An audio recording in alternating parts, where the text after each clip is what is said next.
మాజీ ముఖ్యమంత్రి కేసీఆర్ చెప్పిన విధంగానే కరెంటు కష్టాలు మొదలయ్యాయని, కరెంటు విషయంలో రైతుల కోసం అవసరమైతే ధర్నాలు కూడా చేపడతామని మెదక్ మాజీ ఎమ్మెల్యే పద్మా దేవేందర్ రెడ్డి తెలిపారు. చిన్నశంకరంపేట మండల కేంద్రంలో ఏర్పాటు చేసిన మీడియా సమావేశంలో మాజీ ఎమ్మెల్యే బీఆర్ఎస్ జిల్లా అధ్యక్షురాలు పద్మా దేవేందర్ రెడ్డి మాట్లాడారు. రేవంత్ రెడ్డి పరిపాలనలో మాటలేమో కోటలు దాటుతాయి, చేతులు గడప కూడా దాటలేవని, కరెంటు సరిగ్గా రాకపోవడంతో రైతులు ఇబ్బందులు ఎదుర్కొంటున్నారని, రైతులు పడదారిపాట్లు పడుతున్నారని, విద్యుత్ కోసం రైతులు ఇబ్బందులకు గురవుతున్నట్టు తెలిపారు. అసెంబ్లీలో తమ పార్టీ ఎమ్మెల్యేలు ప్రభుత్వాన్ని కరెంటు విషయంలో నిలదీసేందుకు అసెంబ్లీలో మాట్లాడతారని తెలిపారు. లేని పక్షంలో తమ పార్టీ రైతులతో పంటలు పరిశీలించి ధర్నా చేస్తామని హెచ్చరించారు. ఈ కార్యక్రమంలో పార్టీ మండల అధ్యక్షులు పట్లూరి రాజు, మాజీ జెడ్పీటీసీ మాధవి, లక్ష్మారెడ్డి, పూలపల్లి యాదగిరి యాదవ్, సూల సావిత్రి పోచయ్య, దయానంద్ యాదవ్, ప్రభాకర్, గోండాస్వామి యాదవ్, ఏమాచంద్ర, మహిపాల్ రెడ్డి, పాండు తదితరులు పాల్గొన్నారు. నమస్కారం. మరి రేవంత్ రాజ్యం వచ్చిన తర్వాత గతంలో కేసీఆర్ సార్ ఏదైతే చెప్పిండో అదే నిజమైతా ఉన్నది. రాష్ట్రాన్ని పరిపాలించే చేతగాని మరి ముఖ్యమంత్రి గారు మాటలేమో కోటలు దాటుతున్నాయి, చేతలు గడప దాటలేవు. కరెంటు కష్టాలు మొదలైనవి.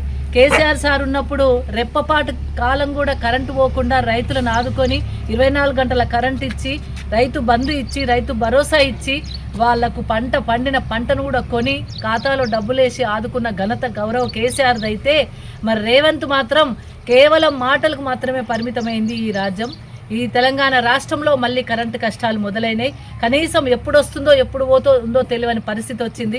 అర్ధరాత్రి 12 గంటల కరెంటు వచ్చే పరిస్థితి వచ్చింది. ఓ రోజు పొద్దున 4 గంటలకు వచ్చే కరెంటు ఈ సాయంత్రం 4 గంటలకు వస్తుంది. 3 ఫేజ్ కరెంట్ అనేదే కష్టకాలమైంది. ఇబ్బందికరమైన పరిస్థితులు వస్తున్నాయి. అటు ఇటు కొడితే కనీసము 9 గంటలు 8 గంటలు కూడా కరెంటు రాని పరిస్థితి రావడం వల్ల పంటలు ఎండిపోయే పరిస్థితి వస్తూ ఉంది. చాలా చోట్ల మా ఎస్టీస్ కావచ్చు, తాండవాసులు కావచ్చు, పంట ఎండిపోతుందమ్మా, ధర్నా కార్యక్రమం నిర్వహిస్తాం, బాగా ఇబ్బంది అవుతుంది, కరెంటు వాళ్ళకు మాట్లాడుండ్రి, మాకు ఈ ఫ్లక్చువేషన్ వల్ల మాకు ట్రాన్స్ఫార్మర్లు కాలిపోతున్నాయి, మోటార్లు కాలిపోతున్నాయి, ఇబ్బందికరమైన పరిస్థితులు వచ్చినాయి, ఏం చేద్దామని వాపోయే పరిస్థితి కనబడతా ఉంది.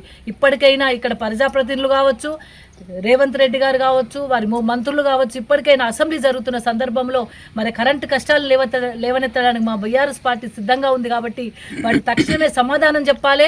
24 గంటల కరెంటును కేసీఆర్ హయాంలో ఏ విధంగా అయితే వచ్చిందో 24 గంటల కరెంటును మా రైతులకు అందించాలి. లేని పక్షంలో పెద్ద ఎత్తున ధర్నా కార్యక్రమాలు నిర్వహిస్తాం. పంట ఎండిపోయిన రైతులను పరామర్శిస్తాం. వారి దగ్గరికి వెళ్ళి వారి సహకారంతో రేపు ధర్నా కార్యక్రమం కూడా నిర్వహించబోతా ఉన్నాం భవిష్యత్తులో. కాబట్టి ఇప్పటికైనా రైతులను ఆదుకోండి. వరకు రైతు బంధు లేదు. ఒక్కసారి వేసినట్టు వేసి 3 సార్లు బంధు పెట్టిండ్రు. ఇప్పుడు కూడా మున్సిపల్ ఎన్నికలు ఉన్నాయనే నెపంతోనే రైతు బంధు వేస్తా అని చెప్పిండ్రు. ఇప్పుడు రేట్లు మార్చుకుంటూ వస్తున్నారు తప్ప ముఖ్యమంత్రి చెప్పిన దానికి కూడా అర్థం లేకుండా పోయింది. మళ్ళీ 22వ డేట్ అని చెప్పేసి రైతు బంధుకు డేట్లు పెడతా ఉన్నారు. డేట్లకే పరిమితమైంది తప్ప రైతు బంధే వచ్చే పరిస్థితి లేదు. పంట కోసే కాలం వచ్చింది.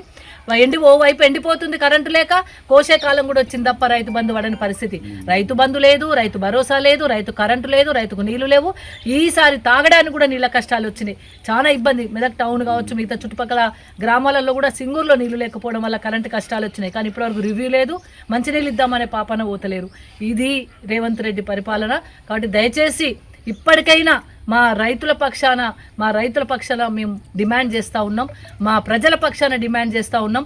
2.5 ఏళ్ళు కావస్తుంది, ఒక్క హామీ కూడా నెరవేరలేదు. ఇంకా 2.5 ఏళ్లలో మార్చుకుంటారు అనుకుంటే ఇప్పటికి కూడా మారే పరిస్థితి లేదు. కేవలం ఎలక్షన్లకు మాటలే మీరిపోతున్నాయి తప్ప వాటిని అమలుకు మాత్రం నోచుకోలేని పరిస్థితి కనబడుతుంది. కాబట్టి కరెంటు కనుక కష్టాలు ఇదే విధంగా కొనసాగితే తప్పకుండా బీఆర్ఎస్ పార్టీ పక్షాన పెద్ద ఎత్తున ధర్నా కార్యక్రమాన్ని నిర్వహిస్తామని కూడా ఈ సందర్భంగా తెలియజేస్తా ఉన్నాం. జై